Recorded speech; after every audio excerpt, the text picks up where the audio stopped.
Hello, my name's Ryan. I'm 23 fresh out of college with a degree in mechanical engineering that I'm still not sure what to do with. I've spent the last 4 years in a small university town in Ohio, living in a cramped apartment near campus, surviving on instant noodles and late night study sessions. Life's been a blur of deadlines, exams, and the occasional bar night with my best friend Eric. He's the kind of guy who lights up a room, loud quick with a joke, always dragging me out of my shell. We met freshman year in a physics class we both barely passed, and somehow we've been inseparable ever since. He's the brother I never had, the one who'd show up at 2 a.m. with a pizza when I was drowning in code or stress. Today was different, though. It was our graduation party, a big joint celebration for me, Eric, and a few other friends.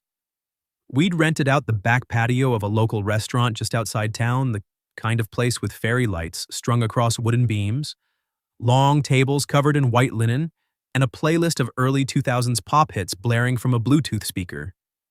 The air smelled of grilled burgers and summer grass, and the crowd friend's family, a couple of professors, was buzzing with laughter and clinking glasses. I stood near the edge of the patio nursing a soda, watching Eric work the crowd like he was born for it.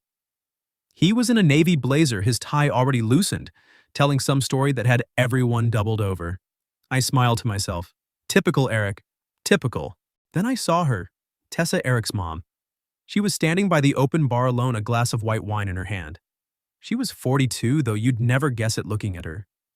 She wore a simple black dress, sleeveless, hugging her waist just enough to show she took care of herself. Her blonde hair was cut shorter than I remembered, just brushing her shoulders, and her brown eyes caught the glow of the string lights. I'd known her since high school, back when she'd drop off cookies at our house for Christmas or ask me to feed her cat Whiskers when she was out of town. She'd even taught me how to tie a tie before prom, her hands quick and sure as she looped the knot, laughing when I fumbled it. Back then, she was just Mrs. Larson, Eric's mom, always warm, but always separate, untouchable in the way parents are. But tonight, something was different. Maybe it was the dress, or the way she stood there, one hand resting on the bar, her posture relaxed but carrying a quiet weight. Maybe it was the fact that she'd been divorced for a year now. Eric had mentioned it in passing, how his dad had moved across the country, how Tessa was figuring things out. I'd never thought much about it until now, watching her sip her wine, her gaze drifting over the crowd like she was part of it, but not quite. I caught myself staring, my soda can sweating in my hand, and for the first time, I didn't see her as Eric's mom. I saw a woman beautiful, self-assured, but with a shadow of something else, something lonely. I shook my head, trying to snap out of it. This was Tessa, the woman who'd once scolded me and Eric for sneaking beers from her fridge when we were 17. The woman who'd sent me a birthday card every year with a $20 bill tucked inside. But no matter how hard I tried to pull my eyes away, they kept drifting back to her. The way her fingers curled around her glass, the slight curve of her lips when someone passed by and said hello. My stomach twisted, a mix of guilt and something I didn't want to name. I turned away, focusing on the table of cupcakes, willing myself to act normal. Eric bounded over, clapping a hand on my shoulder. Yo, Ryan, you gonna stand there all night or actually talk to people? He grinned, his tie now completely undone. I laughed, shoving him lightly. Not all of us are born performers, man. He dragged me toward a group of our friends, and I went along, forcing myself to join the conversation. But my mind wasn't there. Every few minutes, I'd glance back at the bar, and once, just once, Tessa's eyes met mine. It was quick, a flicker, but it hit me like a jolt. She didn't smile, didn't wave, just held my gaze for a second longer than she should have before looking away. My heart was pounding, and I had no idea why. I told myself it was nothing. Just a weird moment, the kind you laugh off later. But as the night went on, the music getting louder, the crowd thinning out, I couldn't shake the feeling that something had shifted, like a door I hadn't noticed before had cracked open, and I wasn't sure if I wanted to step through it or slam it shut. The patio buzzed with laughter and the clink of glasses, the fairy lights casting a soft glow over the crowd. The 2000s pop playlist had shifted to something slower, a nostalgic ballad that made the air feel heavier, more intimate. I stood near the dessert table, pretending to debate between a cupcake and a brownie, but really I was just trying to ground myself. That glance from Tessa at the bar kept replaying in my head, those brown eyes holding mine for a beat too long, like she'd seen something I hadn't meant to show. I told myself to let it go to focus on the party on Eric, on the fact that we'd just graduated and life was supposed to be starting. But my eyes kept drifting back to her. She was still by the bar talking to one of Eric's professors now, her head tilted slightly as she listened, her wine glass nearly empty. She laughed at something the professor said, a quiet, polite laugh, but her posture was different, less guarded than I remembered, like the weight of the last year had carved something new into her. I caught myself staring again, my fingers tightening around my soda can. This was ridiculous. She was Tessa, Eric's mom, the woman who'd once caught me and Eric trying to sneak out at midnight and grounded us both. But the way she moved, the way her dress caught the light, made it impossible to see her as just that anymore. I needed a distraction. I turned, scanning for Eric, but he was across the patio arm, slung around a friend telling another loud story. I sighed and headed to the bar for a refill, figuring I'd grab another soda and get out of my head. Tessa was still there alone again, swirling the last sip of wine in her glass. I hesitated, my steps slowing, but she looked up before I could change my mind. "Ryan," she said, her voice warm but with a hint of something else, amusement maybe. "Trapped by the cupcakes or just hiding?" I laughed, caught off guard, and rubbed the back of my neck. "Little of both, I guess. You know, I'm not great with crowds." She smiled, her eyes crinkling at the corners, and it was the kind of smile that made you feel seen, like she was really looking at you. "You've survived worse," she said, her tone teasing but soft. "Like that time I caught you and Eric with my beer stash." I groaned, the memory hitting me like a wave. "You're never gonna let that go, are you?" She raised an eyebrow, sipping her wine. "Not a chance." "But you're looking sharper these days. That tie, you tie it yourself." I glanced down at my tie, a navy one I'd wrestled with for 20 minutes before the party.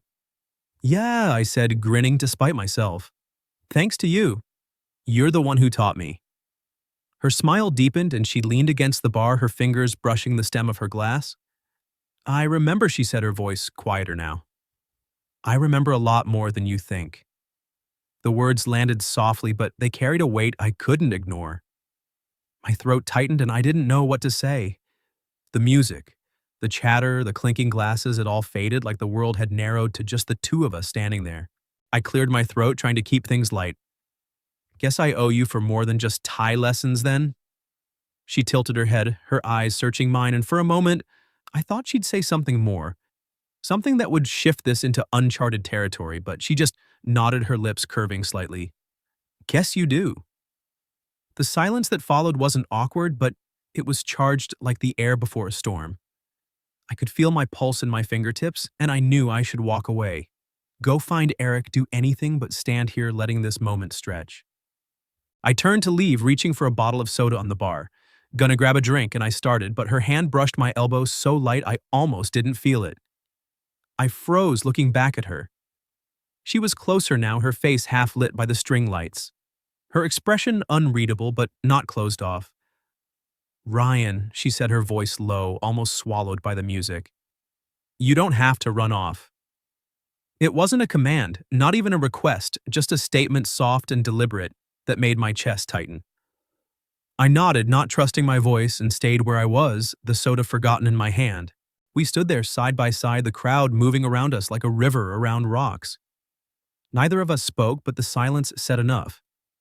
It wasn't the kind of quiet you fill with small talk. It was the kind that holds something bigger, something waiting to break free.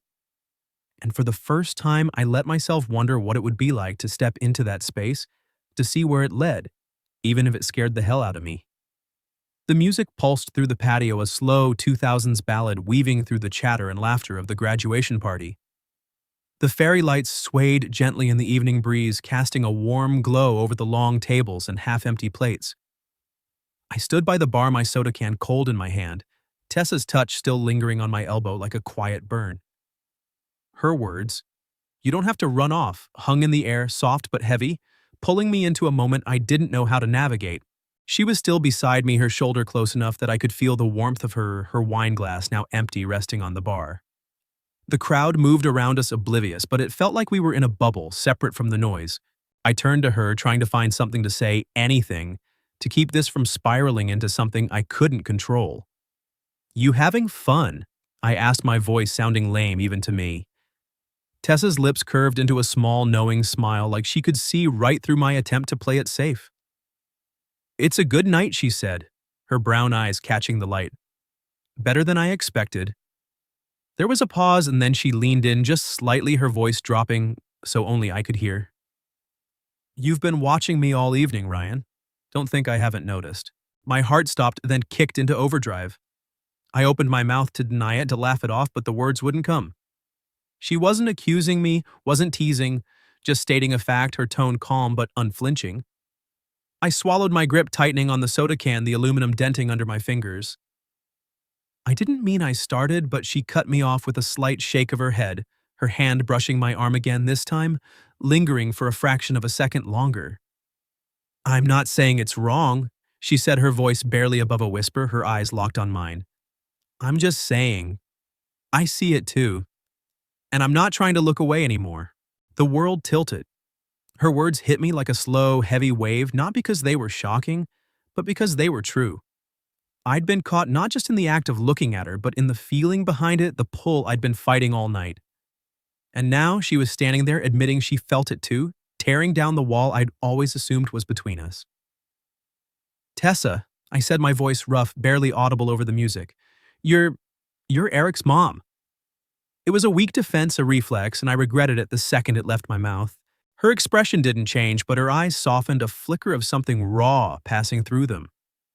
She stepped closer, so close I could smell the faint trace of her perfume, floral and warm.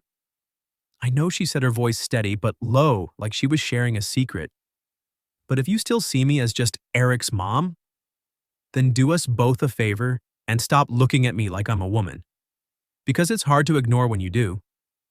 She paused, her breath catching slightly, then added, "But if you don't see me that way anymore, then look again, Ryan. One more time." I stood there, frozen, the noise of the party fading into a dull hum. Her words weren't a flirtation, not some playful throwaway line. They were deliberate, heavy, with a year's worth of loneliness, of rebuilding herself after a marriage that had crumbled. I could see it in her eyes, the weight of starting over, of wanting to be seen for who she was now, not who she'd been. My throat was tight, my mind racing. I wanted to say something, to tell her I didn't see her as just Eric's mom, that I hadn't for a while, but the words felt too big, too dangerous. Before I could respond, Eric's voice cut through the moment like a blade.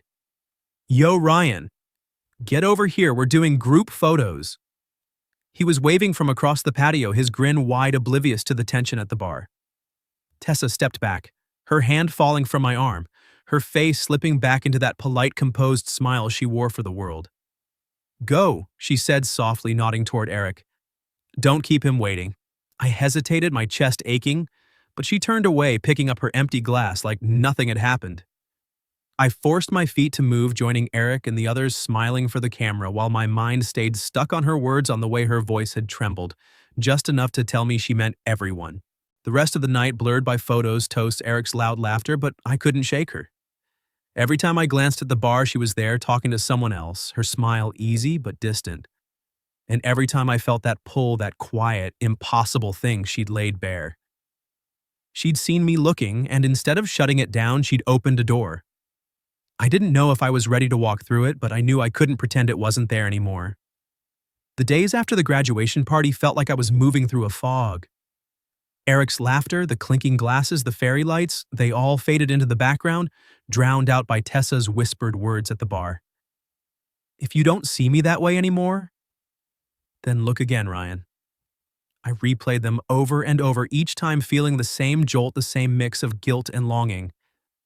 I tried to go back to normal, packing up my apartment, sending out job applications, meeting Eric for wings at our usual spot, but nothing felt right. It was like Tessa had cracked something open inside me and I didn't know how to close it. 3 days later, my phone buzzed with a text. It was from her, simple and direct, "If you want to return that look, I'll be at the bakery near campus."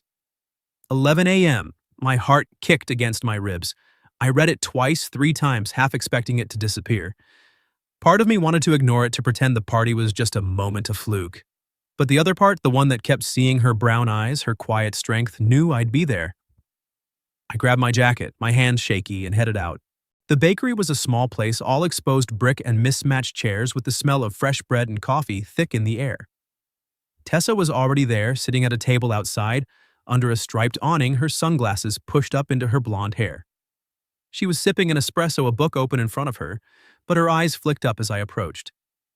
"Ryan," she said, her voice warm but careful, like she was testing the water. "You came." I slid into the chair across from her, my throat tight. "Yeah," I said, managing a half smile. Couldn't exactly ignore that text. She laughed, a soft sound that eased the tension in my chest. "I wasn't sure you'd show," she admitted, setting her cup down. "After the other night, I thought maybe I'd scared you off." Her eyes met mine, steady but searching, and I saw it again, that mix of vulnerability and resolve that had caught me at the party. "You didn't scare me," I said, my voice quieter than I meant. "Just surprised me. I didn't expect that." She nodded, her fingers tracing the rim of her cup. "Neither did I." We talked for a while, the conversation easy at first, like catching up with an old friend. She asked about my job hunt, my plans, now that college was done. I asked about her freelance work, how she was settling into life after the divorce. But there was an undercurrent, a pull neither of us acknowledged outright. Our knees brushed under the table and neither of us moved away. Her hand rested near mine, close enough that I could feel the warmth of her skin.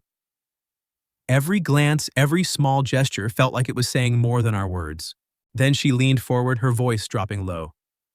"Ryan, I need to be clear," she said, her eyes locking onto mine. "I'm not the kind of woman you should be chasing. I'm 42. I've got a son your age. I've got a marriage that fell apart and left me picking up pieces I'm still figuring out. I'm not easy." She paused, her lips pressing together like she was weighing her next words. "But I'm tired of living like I'm only Eric's mom, or the woman who smiles and says, 'I'm fine,' when people ask. I don't want to be just polite anymore. I want to feel something real." My chest tightened, her words echoing the ache I'd been carrying since the party.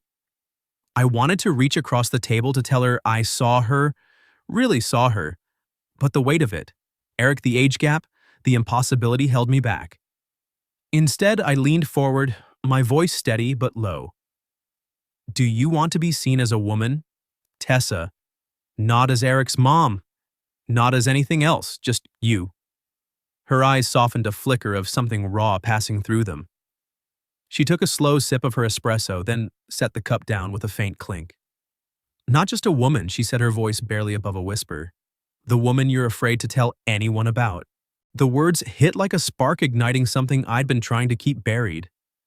I didn't know what to say, so I just held her gaze, letting the moment stretch. The bakery hummed around us, baristas calling orders, the clatter of plates, but it was like we were alone, caught in a space where nothing else mattered. "I don't know what this is," I said, finally, my voice rough, "but I don't want to look away either." She smiled, then not wide, but real, the kind of smile that made my chest ache. "Good," she said softly, "because I don't either. I don't." We stayed there for another hour, talking about nothing and everything, her favorite book, my failed attempt at fixing a carburetor last summer. But it wasn't the words that mattered. It was the way her hand brushed mine when she passed me a napkin, the way her eyes lingered when I laughed. When we finally stood to leave, the sun was higher, the air warmer, but the space between us felt closer, more fragile. As we walked to her car, she glanced at me, her sunglasses back on, hiding her eyes. "This stays between us," she said, not a question, but a quiet agreement. I nodded. Just us. And with that, we stepped back into the world, carrying something unspoken, something. The weeks after that lunch at the bakery felt like stepping into a parallel world, one where Tessa and I existed in a quiet, secret space no one else could touch. We started finding reasons to see each other, always careful, always under the radar. I'd offer to help with small things at her house, fixing a wobbly kitchen cabinet, hanging a new painting in her living room, setting up a bookshelf for her growing collection of novels. She'd text me out of the blue, asking if I wanted to grab coffee or if I was free for dinner, always framing it as casual, like we were just friends catching up. But we both knew it was more. It was in the way her hand lingered when she passed me a mug, the way our conversation stretched late into the night, the way we'd sit a little too close on her couch, sharing a playlist of old Fleetwood Mac songs she loved. Her house became a kind of refuge, a place where the outside world didn't reach. It was a modest two-story just off the main road with a small garden she tended to, and a kitchen that always smelled faintly of herbs and fresh bread. She'd cook for me simple things like spaghetti with homemade sauce or vegetable soup, the kind of meals that felt like care more than effort. We'd sit at her dining table talking about books we'd read or movies we'd seen, but it was the silences that said the most. We could sit there not speaking, just listening to the hum of the fridge or the distant chirp of crickets outside, and it felt full, like we didn't need words to understand each other. But there was always a shadow hanging over us, Eric. My best friend, her son, the one person who tied us together and kept us apart. I'd see him at the bar or the gym, and he'd be his usual self-cracking jokes planning our next hangout, completely unaware of the secret I was carrying. Every time he mentioned his mom, "She's doing better since the divorce, my stomach would twist, guilt mixing with something deeper, something I didn't want to name. I'd lie awake at night wondering if I was betraying him, if what Tessa and I had was worth the risk. But then I'd see her, and the doubts would quiet, drowned out by the way she looked at me, like I was more than just Ryan Eric's friend. One evening, about a month after the bakery, I was at her place helping her install a new light fixture in her hallway. The air was warm, the windows open, letting in the soft hum of summer. She handed me a screwdriver, her fingers brushing mine, and I caught her watching me, her brown eyes steady but soft. "You don't have to keep coming over, she said, her voice light but with an edge of seriousness. "I'm not helpless." I set the screwdriver down, turning to face her. "I know you're not," I said. "I'm here because I want to be." She held my gaze, her lips parting slightly, like she was weighing what to say next. We ended up on the couch, a vinyl record spinning softly in the background, some old Coldplay album she'd picked. The conversation drifted to her life before the divorce, how she'd spent years being the perfect wife, the perfect mom, until it all unraveled. "I lost myself somewhere along the way," she said, her voice low, her hands folded in her lap. "I don't want to do that again." I nodded, my chest tight. "You won't," I said. "Not with me." It was the closest we'd come to naming what this was, and it hung in the air, fragile but real. Then she asked the question that stopped me cold. "If Eric finds out," she said, her voice barely above a whisper, "who do you think he'd hate more, me or you?" I froze, the weight of it settling like a stone. I wanted to say something easy, something to brush it off, but her eyes were locked on mine, demanding honesty. "I think," I said slowly, "if he saw you happy, really happy, he'd get it. Eventually. But if you're not happy, Tessa, then none of this is worth it." Her eyes glistened, not with tears exactly, but with something close, something she was holding back. She reached out, her hand resting on mine, and squeezed it hard, like she was anchoring herself. We didn't kiss that night, didn't cross any lines that felt too big to step back from. But when I left, she walked me to the door, and her hug lingered longer than it should have. Her arms tight around me, her cheek pressed against my shoulder. "Thank you," she whispered, so soft I almost missed it. I didn't ask what for. I just knotted my throat too tight to speak and stepped out into the night. The air was cool, the stars sharp above, but all I could feel was the warmth of her touch, the weight of her words, and the quiet truth that whatever this was, it was real, and it was ours. Nyok, that was only ours. The summer stretched on warm and slow, but it felt different now, like every moment carried the weight of what Tessa and I had started. Our meetings continued, always careful, always tucked away in the quiet corners of our lives. A coffee shop on the edge of town, a late-night drive to nowhere, her kitchen table with 2 mugs, and a shared silence that said more than words ever could. Each time I saw her, it was like peeling back another layer, not just of her, but of myself. I'd spent years keeping people at a distance, afraid of getting too close, but with Tessa, I didn't want to pull back. Not even when the guilt crept in, whispering Eric's name. Eric was still his usual self, oblivious, planning his next move. A week ago, he'd landed an internship in New York, a big step toward the finance career he'd been chasing. We met up for beers the day before he left, and he was buzzing with excitement, talking about apartments in Brooklyn and the chaos of the city. "You gotta visit, man," he said, grinning over his pint. "You're gonna love it." I nodded, forcing a smile, but my mind was on Tessa. Then, almost as an afterthought, he said, "Hey, my mom's kinda on her own now.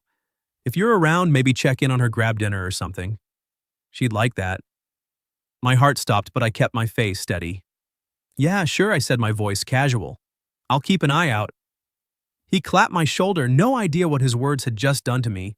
That night I showed up at Tessa's house with a bottle of red wine, the kind she'd mentioned liking during one of our late-night talks. The air was thick with the smell of summer-cut grass and blooming jasmine from her garden. I knocked and she opened the door, her blonde hair loose, a streak of flour on her cheek from the bread she'd been baking. She smiled, not surprised like she'd been expecting me. "Ryan," she said, stepping aside to let me in. "You're spoiling me with that." She nodded at the wine, her eyes warm but guarded like she was still figuring out how to let me in. The kitchen was lit softly, 2 wine glasses already on the table like she'd known I'd come. She poured the wine and we sat, the bread cooling on a rack nearby, its warmth filling the room. We didn't talk about Eric at first, or the internship, or the party that had started all this. Instead, we talked about small things, her latest book, a sci-fi novel she'd been devouring, my job interview at a local engineering firm. But the conversation felt different now, heavier, like we were both waiting for the other to say what we'd been avoiding. Finally, she set her glass down, her fingers tracing the stem. "Eric called me today," she said, her voice quiet. "He's excited about New York. Said you might visit him." I nodded, my throat tight. "Yeah, he mentioned it." She looked at me, her brown eyes steady, searching. "He also said you should check in on me," she added, a faint smile tugging at her lips. Like I'm some lonely old woman who needs babysitting. I laughed, but it came out strained. "He's just looking out for you," I said. She shook her head, her smile fading. "I know, but I don't want to be looked after, Ryan. I don't want to be pitied. I want to live. Really live. And for the first time in a long time, I feel like I am." Her words hit me hard, not because they were new, but because they were true. I saw it in her, the way she carried herself now, lighter, like she was reclaiming something she'd lost. I reached across the table, my hand covering hers, and she didn't pull away. "You're not old," I said, my voice low. "And you're not alone. Not with me." Her eyes softened, and for a moment she didn't say anything. Just let her hand stay under mine, warm and steady. Then she spoke, her voice barely above a whisper. I hate the phrase "starting over." It makes it sound like everything before was a mistake. I don't want to start over, Ryan. I just want to keep going, but this time with someone walking beside me, not behind me. Her words were raw, unguarded, and they cut straight through me. I squeezed her hand, my chest tight, with something I couldn't name, hope, maybe, or fear of what this could mean. "Then let me walk beside you," I said, my voice steady, despite the chaos in my head. "No one has to know. Not yet, just let's see where this goes." She looked at me, her eyes glistening but not spilling over, and nodded. "Okay," she said softly. "Just us. For now." We didn't move from the table, didn't kiss, didn't need to. The wine sat untouched, the bread forgotten. We just sat there, hands still touching, the quiet between us louder than any promise. Outside, the night was still, the stars sharp against the dark, and for the first time, I didn't feel like I was hiding. I felt like I was exactly where I was supposed to be. Bye-bye.